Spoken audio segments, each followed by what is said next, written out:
नमस्कार, मैं समर के मुखर्जी और आप देख रहे हैं डीजी फिल्मिंग। बात करेंगे एआई कैमरे की। आजकल जहां भी सुनिए वहां आपको एक शब्द सुनाई देता है, एआई पावर्ड कैमरा। हर लोग, चाहे वो कैनन हो, सोनी हो, सब लोग एआई का इस्तेमाल अपने कैमरे के फंक्शन में जरूर करते हैं। आखिर एआई कैमरा क्या है? क्या ये पूरी तरह से एआई कैमरा है, या आने वाले दिनों में जो फुल एआई कैमरे होंगे उसमें क्या ऐसी चीज़ें होंगी जो आपके जीवन को या फिल्म मेकिंग के जो पूरा एक्सपीरियंस है उसे बदल कर रख देगा? जानते हैं इस वीडियो में। सबसे पहले हम समझेंगे एआई कैमरा क्या होता है। एआई कैमरा उस कैमरे को संदर्भित करता है, यानी रेफर करता है, जो अपनी कार्य क्षमता को एआई यानी आर्टिफिशियल इंटेलिजेंसी के जरिए, यानी कृत्रिम बुद्धिमत्ता के जरिए बहुत बहुत ज़्यादा बढ़ा देती है। क्या ये नया है? बिल्कुल नहीं। ये तकरीबन 40 साल पहले भी एआई था, लेकिन लोग जानते ही नहीं थे। अब उसको एआई का नाम दे दिया गया। सच कहा जाए तो एआई का पदार्पण वही हो गया था जब कैमरे में फोकसिंग को ऑटो कर दिया गया। यानी वीडियो कैमरे में पहले ऑटो फोकस नहीं था, मैन्युअली फोकस किया जाता था जैसे सिनेमा कैमरे में होता था, लेकिन लगभग 40 साल पहले ही इसे ऑटो फोकस कर दिया गया इंफ्रारे के जरिए। इंफ्रारे ऐसी टेक्निक जिसमें से कैमरे से एक रे निकलता है, इंफ्रारे, जो अदृश्य होता है। वो जब किसी ऑब्जेक्ट से टकरा कर यानी बाउंस करके वापस आता है तो उससे पता चल जाता है कि उस वस्तु की दूरी कैमरे से कितनी है, और कैमरा उसी के आधार पर उसे फोकस करता था ऑटोमेटिकली। तो ये भी एक एआई का उदाहरण आप कह सकते थे। हाँ, आजकल ये बहुत ज़्यादा शक्तिशाली हो गया है, बहुत ज़्यादा क्षमताओं में वृद्धि कर लिया है। इसका नाम आप एआई रख सकते हैं, आर्टिफिशियल इंटेलिजेंसी कह सकते हैं कैमरे में। तो आखिर आज के ज़माने में जो अभी कैमरे चल रहे हैं उसमें एआई कहाँ तक आपको सुविधा देता है, क्या क्या सुविधा देता है, पहले इसे जानेंगे। फिर जानेंगे जो भविष्य में आने वाले एआई कैमरे हैं, यानी कंप्लीट एआई कैमरे हैं, उसमें आपको क्या सुविधाएं मिलने वाली है, उसके बारे में जानेंगे। चलिए एक एक करके जानते हैं कि प्रेजेंट टाइम में क्या है। पहला है ऑटोमेटेड सीन एनालिसिस। देखिए, ये रियल टाइम पर कैमरे का जो एआई है वो ये समझ जाता है कि फेस कौन सा है, कौन सा ऑब्जेक्ट है और किस तरह का मोशन वहाँ पर हो रहा है। उसी के हिसाब से कैमरे की सेटिंग करता है और आपको अपना मनचाहा जो रिजल्ट है वो देता है, बिना आपके सेटिंग किए हुए ही। दूसरा है smart auto focus and tracking. देखिए, ऑटो फोकस तो बहुत सालों से होता आ रहा है, लेकिन प्रॉपर ऑटो फोकस नहीं होता था। जब किसी सब्जेक्ट के सामने यानी ऑब्जेक्ट के सामने से दूसरा ऑब्जेक्ट या सब्जेक्ट गुजर जाता था तो फोकस वहाँ डिस्टर्ब होता था।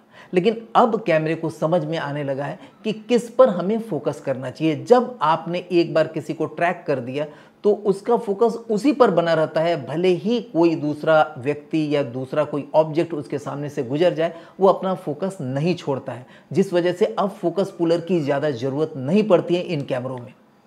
ये बहुत बड़ी बात है।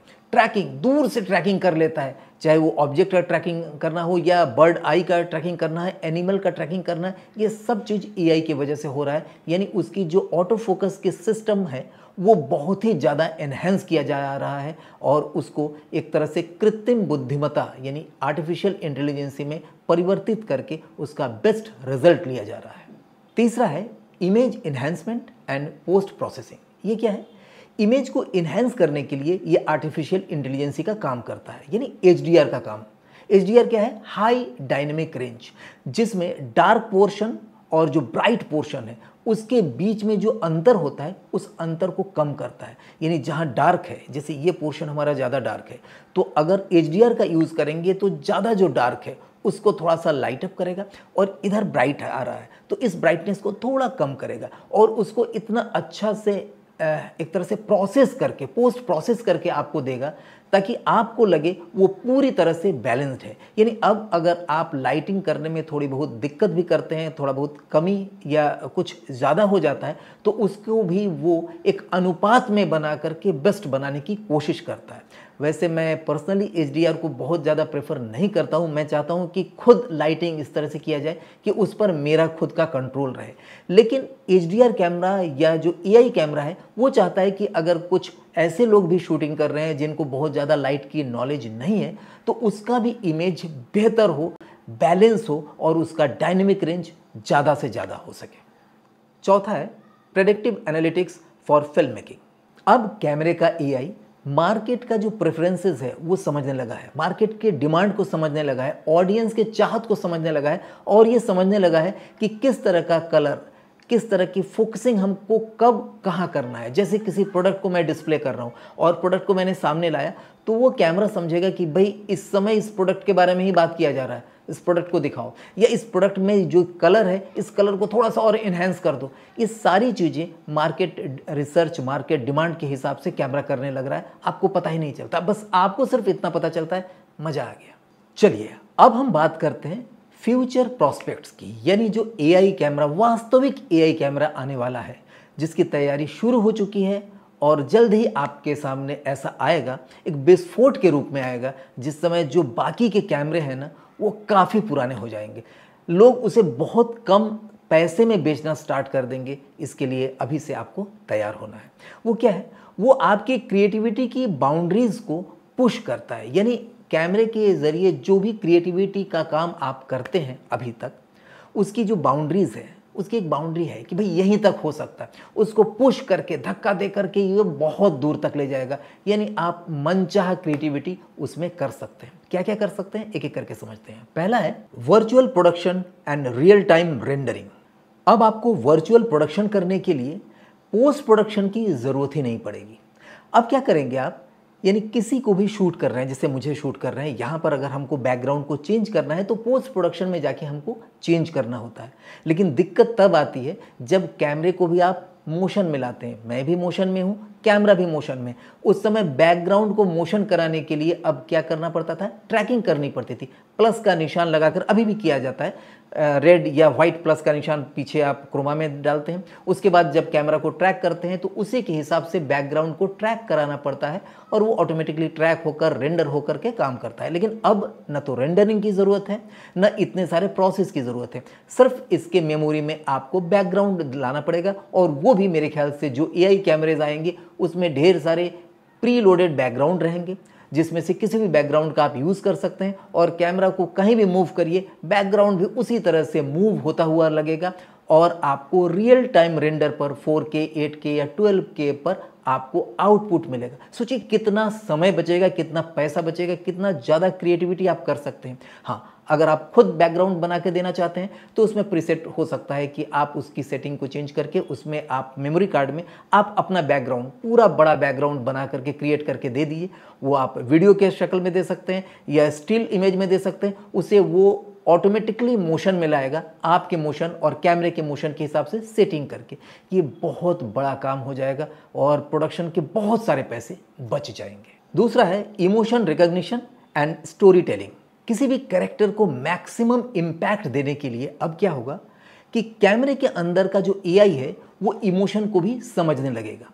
यानी इमोशन को जब समझिएगा कि कोई सैड है, कोई हैप्पी है, कोई एंजॉय कर रहा है, तो उस समय अगर उसके एआई का सुविधा आप लेते हैं तो कैमरे का जो मूवमेंट होगा, कैमरे का जो हो सकता है जूम इन जूम आउट होगा या कलर होगा, वो उसी के अनुसार सेट करेगा। लाइटिंग को भी उस मूड के हिसाब से, जो सीन आप शूट कर रहे हैं उसके हिसाब से चेंज भी करेगा। ये बहुत बड़ी बात होगी जब आप इमोशन को भी कैमरे को समझा पाएंगे एआई के जरिए। नेक्स्ट पॉइंट पर आते हैं, तीसरे पॉइंट पर, collaborative real time filters with AI. अब एआई ड्रिवन कोलैबोरेटिव टूल के जरिए जो कि डोंगल के साथ मिलेगा, उसको अगर आप कैमरे में लगाते हैं, यानी एक अलग से आपको पोर्ट मिल जाएगा जिसमें आप वो डोंगल लगा पाएंगे और कोलैबोरेटिव वे में आप बहुत तरीके के फिल्टर्स या बहुत तरह के इफेक्ट्स आप कैमरे में डाल पाएंगे।